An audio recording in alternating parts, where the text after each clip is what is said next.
segundo convidado da noite, do Revista Brasil TVT, é James Cavallaro, que é diretor executivo da Rede Universitária pelos Direitos Humanos e também é professor visitante na Universidade de Yale, nos Estados Unidos, e ex-presidente da Comissão Interamericana de Direitos Humanos.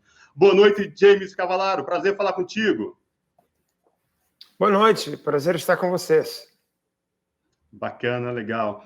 James, a gente vai começar falando contigo aí sobre esse pleito dos Estados Unidos, essa eleição que acontece agora no dia 3 de novembro, na próxima terça-feira. O que você pode falar para a gente aí desses dois candidatos, o candidato democrata Joe Biden, o candidato republicano Donald Trump, várias declarações polêmicas, o Trump fala que se perder não vai reconhecer essa derrota, enfim, o que você pode falar para a gente dessa eleição que vai acontecer agora no dia 3, que já está acontecendo, aliás, finalizada agora no dia 3 nos Estados Unidos?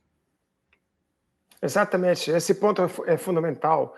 As eleições vêm acontecendo já tem semanas, porque tem um processo de votação, ou pelos correios, ou recebendo a cédula e entregando a cédula nos diversos centros, nos diversos estados, que já vem acontecendo, tem semanas, e tem, se não me engano, mais de 60 milhões de pessoas que já votaram. E, aliás, esse é um tema fundamental nessas eleições, porque tem duas formas de votar. Ou uma pessoa pode ir no dia 3 de novembro, na terça-feira, e votar no lugar de votação, ou pode votar de forma remota pela cédula que entrega pelos correios ou no lugar de votação. A polêmica que está havendo acontece porque o Donald Trump, o presidente atual, está fazendo de tudo para eliminar certos votos válidos. Está promovendo um discurso caótico, está jogando dúvida sobre o processo de votação, que é um processo normal, que faz muitos anos, é o processo nos Estados Unidos, que o voto remoto, o voto pelos correios. E está fazendo isso porque todas as pesquisas mostram que nesses votos ele perde por muito, porém ele poderia ganhar nos votos feitos só no dia 3.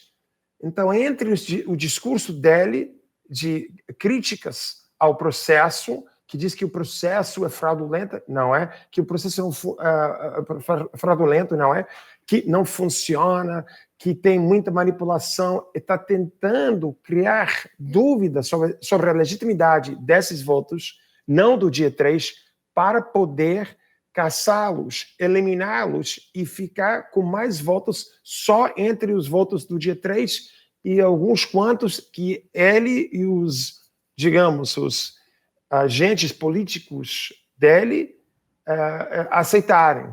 Então, estamos numa situação muito preocupante, onde o próprio presidente da República está dizendo que o sistema é fraudulento.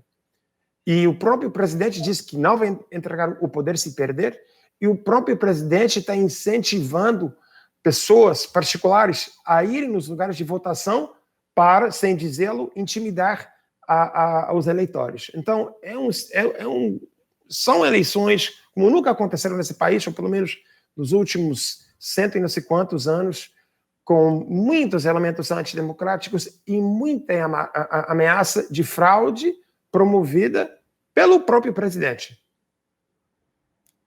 Agora, James, a gente vai falar de forma didática, né? Como é que funcionam as eleições aí nos Estados Unidos. Você já deu aí algumas informações, mas a gente vai aprofundar mais. Mas antes, já que você já está tocando nessa questão aí, que do poder também judiciário vai entrar em ação, o papel da Suprema Corte Americana hoje, agora com a Amy Coney Barrett como juíza, são 6 magistrados de tendência conservadora e 3 de tendência progressista. Qual a possibilidade da eleição deste ano ir realmente parar na corte, em razão dessas disputas aí judiciais em torno da validade dos votos por correio? Como é que você vê essa situação?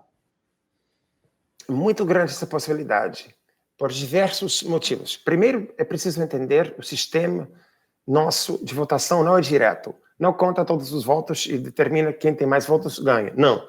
Cada estado tem um número X de eleitores. Quem ganha naquele estado, geralmente ganha todos os eleitores. Se tiver disputa num estado, o que poderia acontecer é que poderia ter uma dúvida sobre quais os eleitores. Tipo assim, no estado de Texas, se a votação for muito estreita, o governador poderia determinar que ganhou o Trump, mesmo se não, se houvesse um margem bastante reduzido.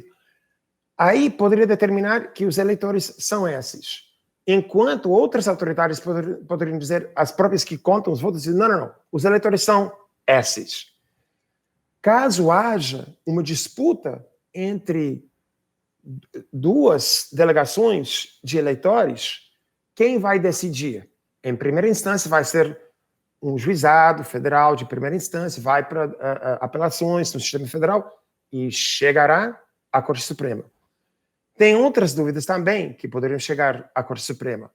Tipo assim, em vários estados, o que está tentando fazer o Partido Republicano é caçar todo o voto que chegar depois do dia 3.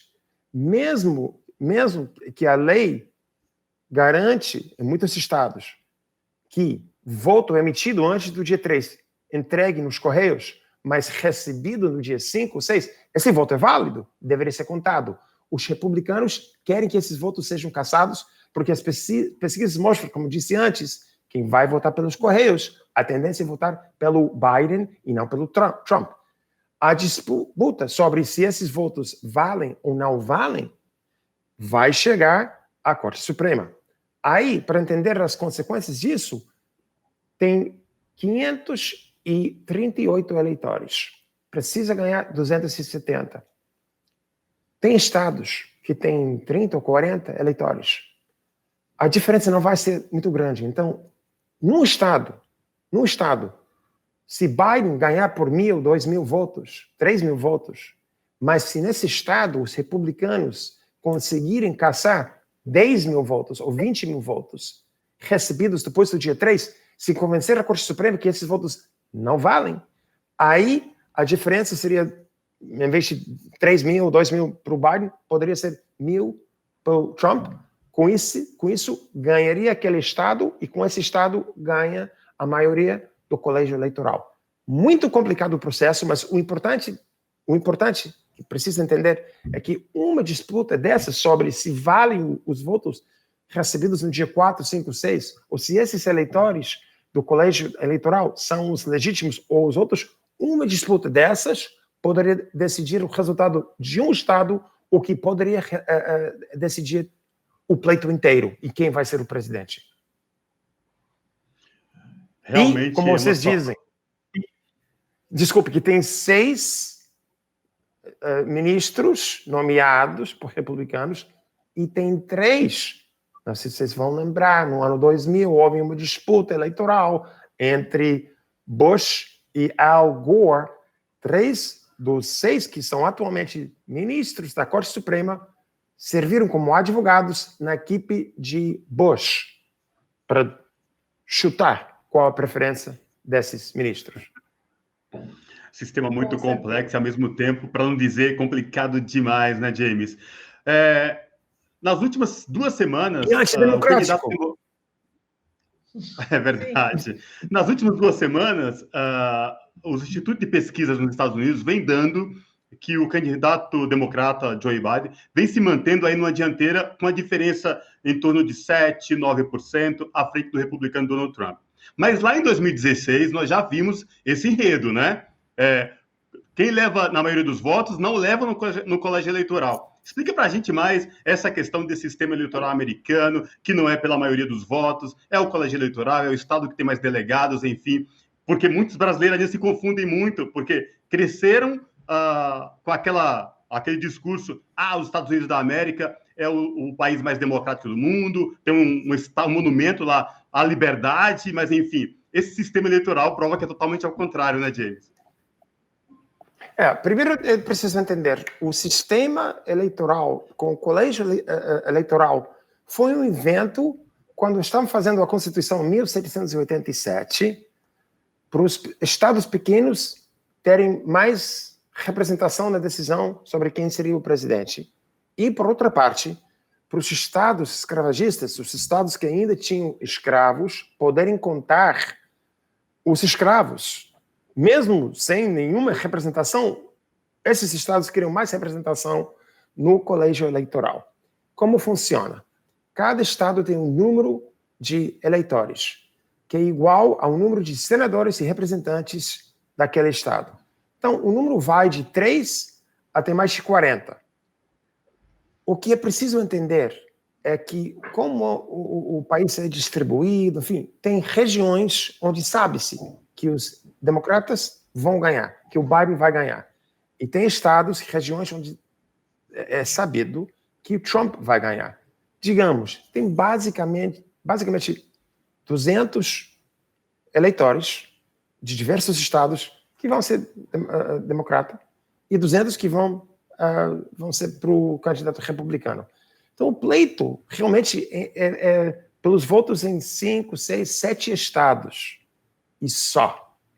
Porque tem estados tipo Nova York que vai ganhar Biden. Tem estados como Oklahoma que vai ganhar Trump. Sequer fazem atos eleitorais nesse estado, os candidatos, porque sabem que já esse estado vai para ele, o outro vai para o outro. A disputa vai ser em poucos estados. E até por isso, se você liga a televisão e vê a televisão americana, sempre vai ver comícios no estado de Pensilvânia, Flórida, Michigan, Ohio. São estados chamados battleground states, quer dizer, campos de batalha, porque são esses estados onde as pesquisas, apesar de Biden estar por 6, 7, 8 pontos, não interessa, porque ele vai ganhar por 15 pontos, ou 20 pontos, ou 25 na Califórnia, e vai perder por 20 pontos em Oklahoma e em Idaho. Só interessa esses estados onde a disputa está muito próxima.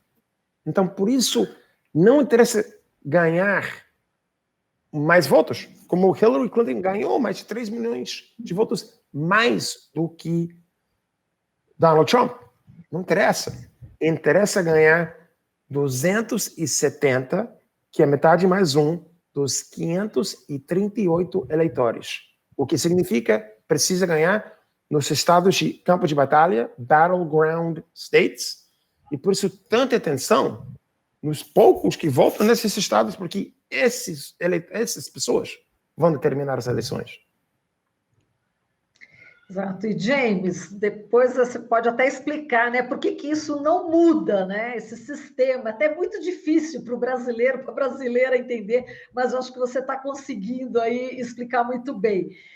Mas em relação aos temas, né, da campanha deste ano lá nos Estados Unidos, um estudo aí divulgado pela revista Science está revelando que pessoas de cidades e regiões mais afetadas pela pandemia estão mais predispostas a não votar no candidato republicano Donald Trump, né?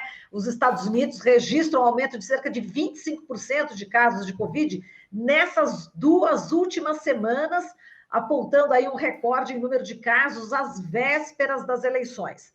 Na reta final, a gente vai falar agora também sobre essa questão dos negros. No sábado, né, ontem, o Barack Obama esteve junto com Joe Biden, e nesse recorte exatamente de raça e de gênero, as pesquisas apontam também que Biden tem a preferência, né, de negros e de mulheres. As manifestações contra os assassinatos de negros, como de George Floyd, o fato das famílias também imigrantes estarem separadas de seus filhos pequenos na fronteira com o México. Enfim, esses temas, né? Pandemia, a questão da imigração, a questão dos negros, vão tirar votos de Trump, na sua opinião? Com certeza.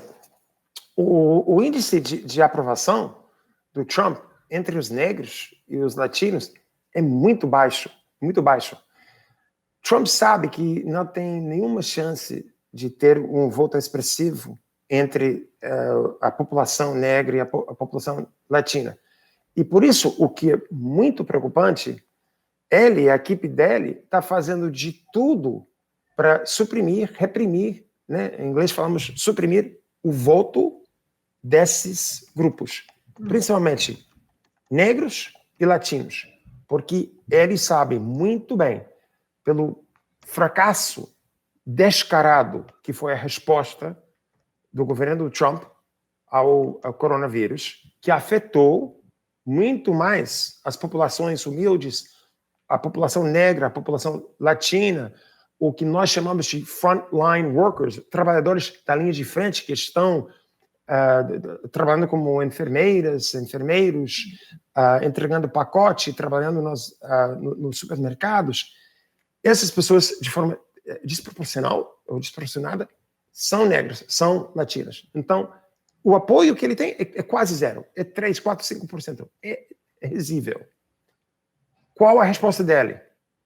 Fazer de tudo para que essas pessoas não votem ou para que os votos não sejam contados. Você vê na televisão as filas ridículas para votar. 4, 5, 6, 7 horas para votar. E quem está nessa fila? Gente negra, gente de cor, pessoas latinas. Nos bairros brancos, os bairros mais nobres, tem muito lugar para votar. É muito fácil votar. Onde eu voto, num bairro de classe média, quem sabe média alta, aí entro e saio em 10 ou 15 minutos. É um bairro que é 80%, 90% de brancos. Então, o corte racial e o corte de classe é brutal. Já seria terrível se fosse só uma questão de não tem muito apoio entre esses grupos, porque mantém um discurso racista, porque ele tem os grupos que são grupos terroristas da supremacia branca, que ele, em inglês usa o dog whistle, quer dizer, ele fala de forma velada para dizer, está tudo bem o que vocês estão dizendo, sem dizê-lo de forma direta. Isso já seria terrível, mas ainda mais está fazendo de tudo para impedir que todo cidadão possa votar e para não contar os votos legitimamente entregues no sistema. Então, além de ter uma diferença brutal entre os candidatos, tem um candidato que sequer respeita as regras mínimas da democracia. Então, até por isso que as eleições sempre são importantes nos Estados Unidos pelas consequências que tem como um país de tremendo poder, mas esse ano mais que nunca, não só o resultado, mas o que acontece, e fique de olho para ver se as instituições funcionam, porque tem grave risco de um fracasso brutal das instituições básicas nossas democráticas. Perfeito. James, infelizmente nosso tempo chegou ao limite, a gente vai ter que encerrar porque a gente tem que dar sequência aqui com outros convidados, mas muitíssimo obrigado pelos esclarecimentos sobre esse complicado e complexo sistema eleitoral americano, trazendo para a gente um panorama de como está sendo aí as eleições e como será o final dessas eleições aí envolvendo os candidatos democratas Joe Biden e o republicano Donald Trump, que tenta a reeleição nos Estados Unidos. Muito obrigado e até uma próxima oportunidade, James. Foi um prazer. Uma frasezinha mais é que dificilmente vai ter os resultados no dia 3. Tem que ficar ligado muito tempo mais. Só isso. Perfeito. Falamos aqui com James Cavallaro, que é diretor executivo da Rede Universitária pelos Direitos Humanos e também é professor visitante na Universidade de Yale, nos Estados Unidos.